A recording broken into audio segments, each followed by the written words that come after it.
Taigi, sveiki brangieji, šiandien nusprendžiau filmuoti vlogą, iš tikrųjų pradedu filmuoti tik tai gal 7. Ir kodėl nusprendžiau šiandien filmuoti? Todėl, kad mes esam stadione ir mūsų pusbrolis Erikas, bonjour, mums padovanojo 6 vietas. Čia viena Marselis Lilio miestu. Ir vienu žodžiu, mes esame ložėse ir ką tik atvarėm. Ir sėdime prie stalo, iš tikrųjų aš dar nežinau, kaip čia viskas vyksta. Tai štai, taip atrodo visas organizacinis reikalas. Pusbroliai, nekreipkit dėmesio. Problemos su keliais.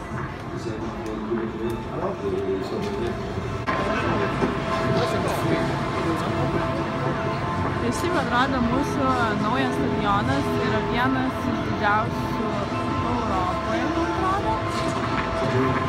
Ir mes sėdėsim, man atrodo, kažkur netoli čia. Čionais yra kaip ir, tarkim, Lietuvos stadionuose krepšinio. Čia yra šitos 2 vietos, yra tokių labai aistringų sirgalių ir čionais žmonės iš tikrųjų duodasi, šaukia, rėkia ir panašiai. Na, čia jau tokie ramesni žmonės.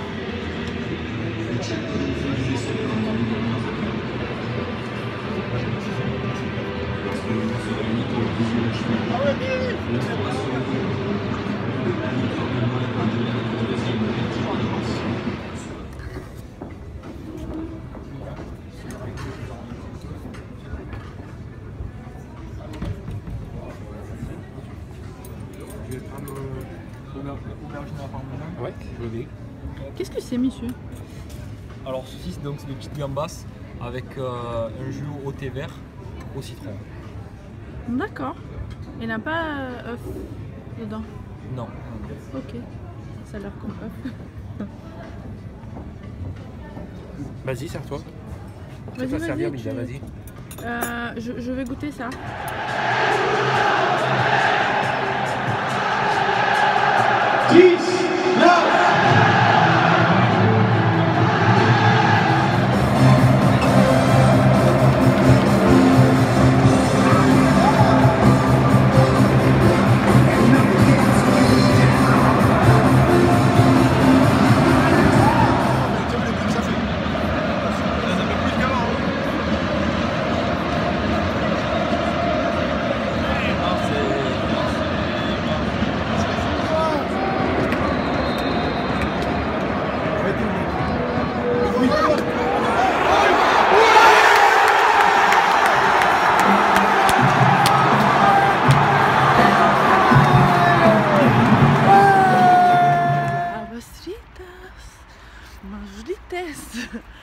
Taigi, klausite manęs, ką aš darau. Naktį, visą užtinus ir einu lauke. Taigi, ką aš šiandien veikiu, tai aš nusprendžiau daryti savo jogoj challenge, kuris vadinasi, nesitavadina, bet tiesiog yra vienas challenge'as, kur eini jogą kasdien 30 dienų ir po to kitas, kur eini 60 dienų. Tai po 30 dienų, jeigu eini iš eilės, tai Elė sako, kad... Tai palaukit, perbėgsiu, ką čia. Elė sako, kad 30 dienų pakeičia tavo kūną, o 60 dienų pakeičia tavo gyvenimą. Tai man 60 dienų tikrai pakeisiu gyvenimą, nes aš negalėčiau nei keliauti, nei kažkur išvažiuoti. Tai va, tai būtų sunkoka. O 30 pabandysiu, nors aš žinau, kad keliaujam, man atrodo, į Ispaniją ir Italiją kovo pradžioj, tai nežinau, gal ir gausiu 25, bet noriu kažkiek ilgiau pavaikščioti. Gavau trumpesnį, bus tokia kaip maikutė, tokia iš storesnės medžiagos, bet jinai, kai užsidėjau, labai fainai atrodo kaip suknytė, kaip ant džinsų planų, ant timpų. O vasarą ir šiaip užsimes tokia va, neįliemenuota, nieko vieno dydžio, bet visai fainutė. Spalvos tokios ryškios, vasariškos, patraukia akį. Toliau kita suknytė irgi tokia patraukus akį man iš tų spalvų vasarinė. Voilà, je suis allée à la piscine, je pensais que comme je ne peux pas faire vraiment le sport, je vais vraiment aller à la piscine. Putain, à côté de nous, elle est tellement sale que je suis allée une fois, je sais pas si je vais aller deuxième. Hein. La piscine, c'est ça? Ouais. C'était où? À côté de chez moi. Ça s'appelle comment ce truc? Je sais pas. Taigi sveiki brangieji, nekreipkite dėmesio į mano plaukus, nes susiruošiau per 10 minučių gal. Taigi mes jau esame su drauge. Hello. Hello. Ane. Ir mes atvykom į restoraną prie pat jūros papietauti. Tai tiesiog norėjau jums parodyti vaizdą ir norėjau jums parodyti, kaip iš tikrųjų yra nerealu gyventi mieste, kur yra jūra, o miestas yra 10 minučių kelio mašina, tai iš tikrųjų yra nerealu. Ir tai va, tiesiog atsukau jums kamerą ir parodysiu, kaip viskas atrodo. Iš tikrųjų nerealu, restoranas yra, kaip mano draugė sakė, negali būti arčiau jūros. Tai yra ir štai su tokiu vaizdu mes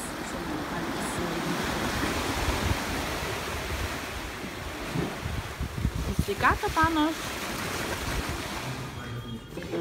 Tai štai, tiesiog norėjom parodyti, ką mes valgysim, tai aš sakiau jautienos šonkauliukų lygtais, daržovėm ir čia kažkas yra iš bulvių, lygtais bulvių blyneliai, o maniškė užsisakė ant tų pečių posom, mažytę žuvį. Tai štai, skanaus mums ir sutiksim vėliau. Taigi labas, panelės. Šiaip norėjau greitai pafilmuoti vonioje, bet iš tikrųjų skalbimo mašiną jungiau ir netgi, man atrodo, dabar girdite ją. Nors ir uždariau vonios duris, tai vonioje būtume nieko visiškai negirdėję. Taigi, ką aš norėjau jums pasakyti, aš esu po jogos šiandien, tiesiog pavalgiau, išsiplovau galvą ir nusivaliau veiduką be abejo, po dušų palindau jau tenais. Ir toksai dalykėlis norėjau su jumis pasidalinti greitai savo pirkinukais 3. Ir matot, mano oda šiek tiek paraudusi, nekreipkite dėmesio, tai yra dėl to, kad naudojau vieną iš naujų pirkinių ir užsitepiau mėginuką kremo, kuris, man atrodo, jau buvo gerokai galiojimo laikas pasibaigęs ir man biški kaista veidas. Nenorėčiau sakyti, kad tai dėl to aparato, kurį nusipirkau, nes aš jau naudoju savaitę ir man anksčiau to nebūdavo. Vienintelis dalykas, kurį pakeičiau, tai kremas, tai man atrodo tikrai kremas, man taip ir parausvino odą. Tai va, tai pradėsiu su naujais pirkiniais. Tai yra garsusis Foreo Luna valiklis, jis atrodo štai taip, jisai turi tokius šerelius guminius. Ir tiesiog užsitepame valiklio, to šveitiklio, prausiklio, nežinau, ar kokio kito valomojo penelio, ar beleko. Ir tiesiog su kamaisiais judesiais triname odą. Ir esmė tame, kad ta pati... pamiršau paminėti, kad jisai vibruoja. Iš tikrųjų galima įjungti štai čia ir girdit, jis pradeda vibruoti, galima vibraciją sumažinti, galima ją padidinti. Tai va, be vibruojant tiesiog įtriname odą ir ta pati vibracija ir patys šereliai, jie tiesiog išstumia nešvarumus į paviršių. Tai štai, tokią funkciją atlieka ir aš skaičiu, kad jų yra 3 spalvų, yra labai jautriai odai, alergiškai lygtais odai ir normaliai odai. Ne, kitas būtų normaliai odai, o kitas visų tipų odai. Ir aš galvoju, kad mano labiau yra sausesnė oda, tai aš pasiėmiau jautriai odai ir po to tik tai perskaičiu, kad atsitinka ir sausai odai. Tai labai apsidžiaugiau, kad teisingai išrinkau. Šis aparačiukas turėtų kainuoti 100, Sephoroje aš pirkau tiesą jį, ir jisai turėtų kainuoti 195 eurus kažkur. Nes tie mini, jie yra pigesni, o Luna su masažo puse, apie kurią dar nešnekėjau, bet tiesiog pabaigsiu apie kainą, tai buvo 195 ir aš Sephoros juodoje savo kortelėje nuolaidų turėjau 25% nuolaidos. Būtent tą dieną, kai pirkau, tai man jisai gavosi 47 eurais pigiau. Tai labai apsidžiaugiau, iš tikrųjų toksai šansas ne visada atsitinka. Taigi, kitas dalykas, štai tokios masažinės, kaip kaip ir linijos iškilusios.